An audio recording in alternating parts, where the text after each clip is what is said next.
बात भारत के पड़ोसी देश बांग्लादेश की। प्रधानमंत्री शेख हसीना के सत्ता से हटने और देश छोड़ने के बाद देश में अंतरिम सरकार बनाने की तैयारियां शुरू हो गई हैं।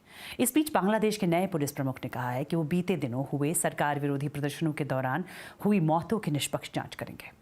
वहीं नोबेल पुरस्कार विजेता मोहम्मद यूनुस बांग्लादेश की अंतरिम सरकार का नेतृत्व करने जा रहे हैं। वो पेरिस से गुरुवार को ढाका पहुंच सकते हैं। उन्होंने कहा कि अंतरिम सरकार निष्पक्ष चुनाव करवाएगी। उन्होंने लोगों से हिंसा का रास्ता छोड़कर शांति बरतने की भी अपील की। अभी बांग्लादेश में कैसे हालात हैं, इस पर और जानकारी दे रहे हैं बीबीसी संवाददाता मोहम्मद शाहनवाज।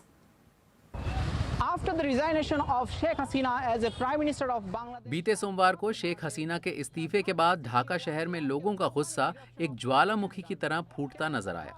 हजारों की संख्या में प्रदर्शनकारी प्रधानमंत्री कार्यालय में घुस गए और जो हाथ आया लूट लिया। देश में सैकड़ों पुलिस थानों को आग के हवाले कर दिया गया और बीते 2 दिनों में देश की कानून व्यवस्था पूरी तरह से चरमरा गई।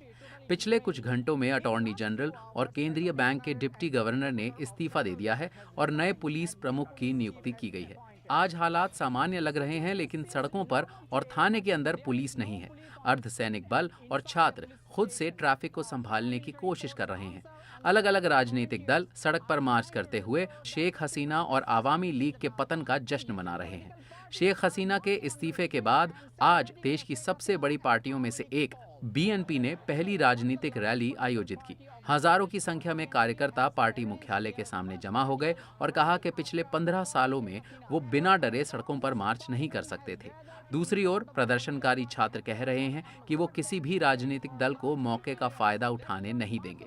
प्रदर्शनकारी छात्रों ने कहा है कि जो भी इस देश पर शासन करने जा रहा है वो सुनिश्चित करे कि देश में अभिव्यक्ति की स्वतंत्रता होगी, न्याय प्रणाली निष्पक्ष होगी, कोई भ्रष्टाचार नहीं होगा और रोजगार दर ज्यादा होगी। There will be freedom of speech, fair judicial system, no corruption and high employment rate.